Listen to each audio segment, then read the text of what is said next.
Donc, pour Eiren, l'occasion de vous dire bonjour, de vous dire encore soyez les bienvenus et que nous pensons que les 2 jours et demi que nous allons avoir ensemble seront des jours très fructueux pour nous tous. Et je profite pour vous souhaiter à nous tous, pour nous souhaiter une bonne chance et en tout cas,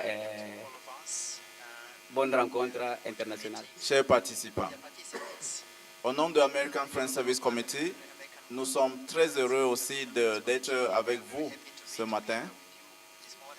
Nous sommes conscients que la plupart de vous avez quitté vos nombreuses préoccupations pour chercher ce temps de partager avec nous sur les questions de la paix et la prévention des conflits.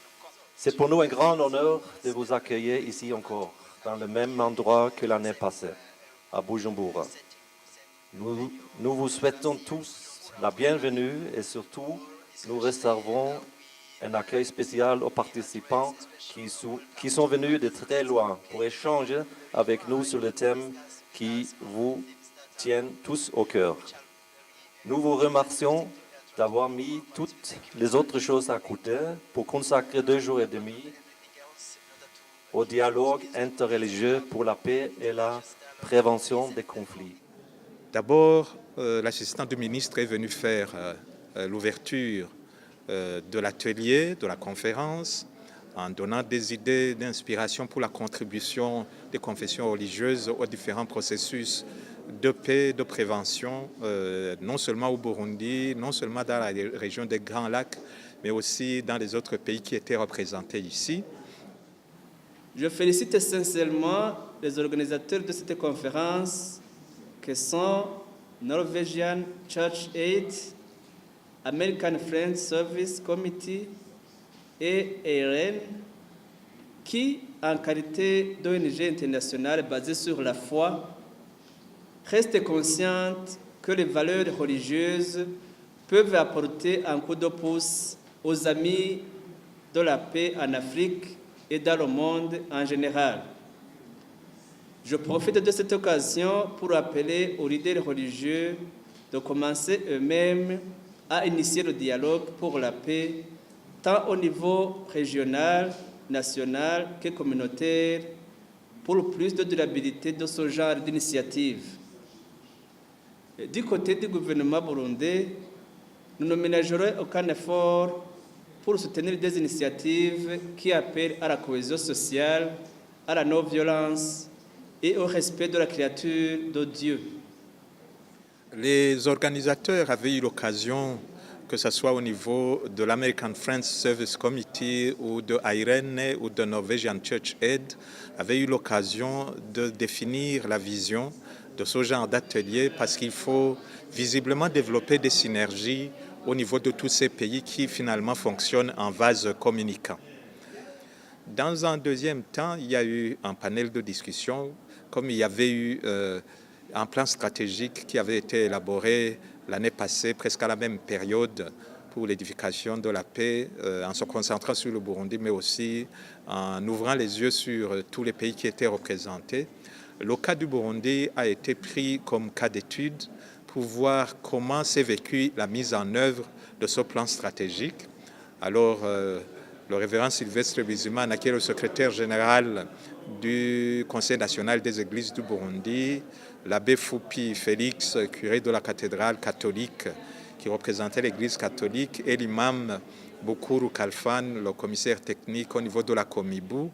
Ils ont donné leur témoignage, leur rapport sur la façon dont ces différentes confessions religieuses ont essayé de mettre en œuvre le plan stratégique, les défis qu'ils ont rencontrés, les facilités qu'ils ont eues, et cela a donné des inspirations pour le reste de la journée. Et c'est ainsi que dans l'après-midi, on s'est divisé en 3 groupes de travail pour voir comment, en prenant en compte l'expérience du Burundi dans ses forces, mais aussi dans ses fragilités, comment on pouvait développer des synergies interpays.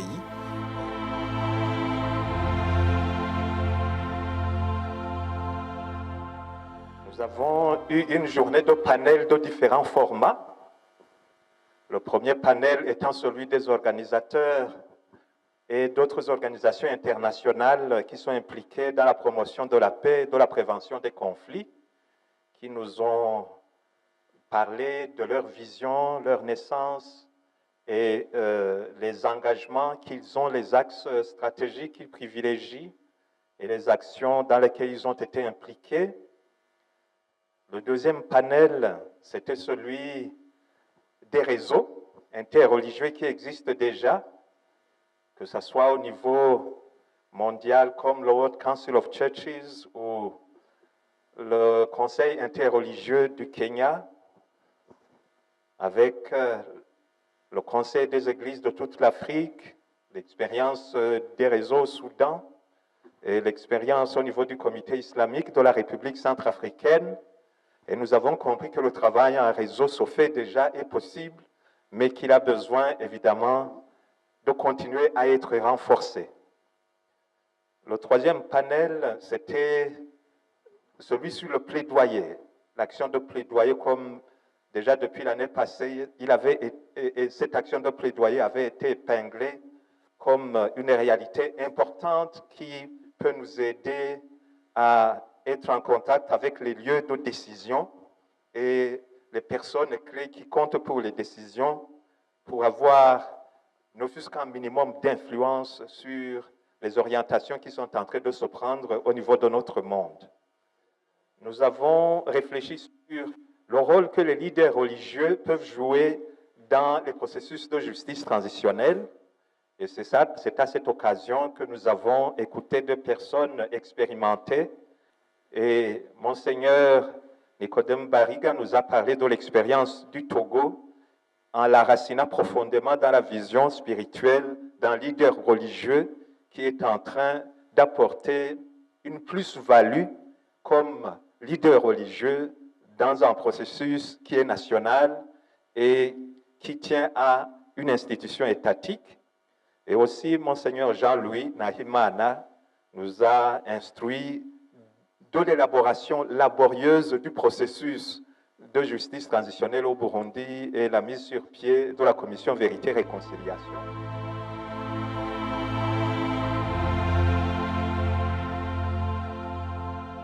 Les élections sont importantes, nous l'avons senti. Si c'est bien conduit, ça débloque l'espace politique pour un développement intégral dans un pays. Si c'est mal conduit, ça produit des violences dramatiques. Alors, qu'est-ce que nous pouvons faire comme prise de position au niveau des leaders religieux que nous sommes ici? Alors, nous, confessions religieuses, nous devons absolument penser à donner l'éducation électorale à nos populations, non seulement des confessions religieuses, mais à tout le peuple de Dieu. Et puis, il faut initier le processus d'introduction du cours d'éducation à la paix dans les programmes scolaires du pays. Et la qualité des délégués des différents pays était très appréciable. Le fait que ça soit mis aussi sous le patronage du ministère de l'Intérieur et de la formation patriotique dans un pays comme le Burundi qui a connu des difficultés considérables manifeste à suffisance le degré et le désir de collaboration entre les institutions étatiques et les confessions religieuses.